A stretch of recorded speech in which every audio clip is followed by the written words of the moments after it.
Dragon Ball Super, le tome 24, Absolute Cinéma. Toyotaro ne pouvait pas mieux conclure l'arc super-héros et l'interlude qui le suit que par rapport à ce qu'il a fait là avec ce tome-là. Il a rendu un très très bel hommage à Akira Toriyama qui malheureusement nous a quittés il y a plus d'1 an désormais. Il y a pas mal de scènes très poignantes de retrouvailles entre Goku, Gohan, aussi un focus assez intéressant sur Broly notamment et ses futures capacités, sa future aptitude à maîtriser la bête en lui. Ça ressemble curieusement à Beast Gohan, justement, la forme qui est parvenue à maîtriser Gohan, la forme Beast. Et au-delà de ça, on se rend compte que voilà, on commence vraiment à avoir une team de Saiyans très très très puissante. Il va faire des étincelles.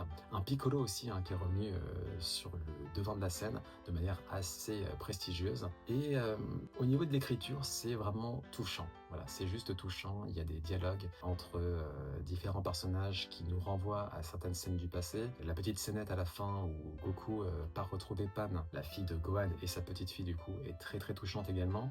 On voit que ça a été fait avec l'âme, avec le cœur, et du point de vue dessin, Toyotaro a accompli de sacrés progrès au fil des volumes, clairement. Je trouve qu'il rend grâce à Akira Toriyama tout en ayant son propre style. Pas parfait, mais vraiment on s'en rapproche quand même drastiquement. Il me tarde de voir la suite, je suis pas si pressé que ça, bon je commence à être pressé un peu, il faudrait déjà adapter l'anime Dragon Ball Super, ce qui n'est pas le cas pour l'instant. L'arc Granola notamment, l'arc Moro également, qui sont des arcs assez importants, très importants même. Du coup, il me tarde de voir ça. Pour l'instant, on va se contenter d'attendre patiemment, mais c'était encore une fois un très très bon volume, avec un très bon chapitre spin-off d'ailleurs, un très bon chapitre bonus à la fin, qui rend grâce notamment à la période dorée du crête Saibaman, l'inspiration qu'il a réussi à donner à un certain Trunks, et aussi un certain Goten, bon, par interface interposée certes.